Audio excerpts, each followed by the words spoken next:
Welcome to the Fantasy Scholars. I'm Tyler. Today I'm going to go over 5 players you must draft in 2021. Make sure to like, comment, and subscribe, and let's get started. The first player on the list is Fernando Tatis Jr. He is really good and going to excel in 2021. I would take him first pick overall. Honestly, I think he's going to be an absolute superstar. He's going to get you home runs. He's going to hit for a really high average, close to 300 probably. He's going to get you a lot of stolen bases, RBIs, everything you need. And he's in a loaded lineup. The Padres team is going straight. They're going straight for the World Series. They need him to be a superstar. He's got Machado by him. He's going to do a lot of damage. I would really take him first overall if you guys are kind of torn between who you should take. But Fernando Tatis Jr., you must draft him. The next player you must draft is Nick Madrigal. This is a guy who you can get pretty late in drafts, and he's going to be sneaky good. Last year he had 103 at bats and he hit 340. He's in a loaded Chicago White Sox lineup. The only problem with him is that in terms of power, I don't see him doing much. He has yet to hit a home run in the big leagues, but he's going to hit for high average. I think he can steal around 12 bases probably, but he's going to score some runs, and he should get around 60 RBIs because, again, he's in that superstar lineup, and he could be a really sneaky player to look out for in 2021.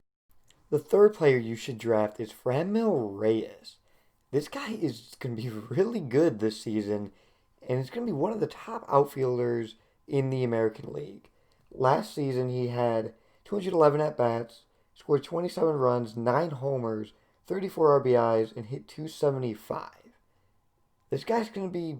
I like him on the Indians. I think he can still do some damage. I think the Indians will be a solid team, and this is a guy, depending on where you can get him, you can theoretically get him pretty low. If you're in mixed leagues, AL only, he will be pretty high drafted, but look for him to be a really good sleeper this year and be really productive.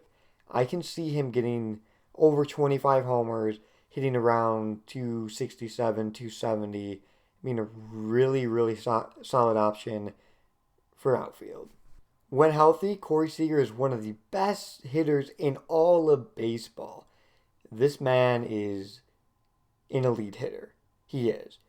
The problem with him, he does have to stay healthy, and he was hurt for probably, I think, like 5 games last season, but other than that, he was an absolute machine at the dish. We're talking about a guy who hit 15 homers and just 212 at-bats. He had 38 runs, 15 homers, 41 RBIs. He got 1 stolen base. Don't expect him to get a lot of stolen bases, but that's okay. You can find stolen bases somewhere else. He hit 307 and had an OPS of 943. And on top of that, he was electric in the postseason. Corey Seager is an elite hitter. Draft him. The last player I wanted to discuss is Zach Davies. Very interesting option here. So he was on the Padres. He got 7 wins, had an ERA of 2.73, and had 63 Ks.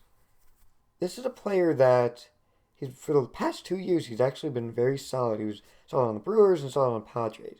He's now on the Cubs.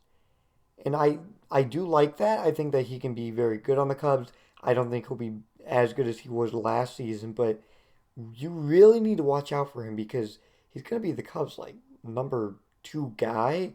So he's going to pitch a lot of innings. They're going to need him to get some wins. I think the Cubs will still be a 500 team, maybe a little bit above 500. So he should get around 10 wins.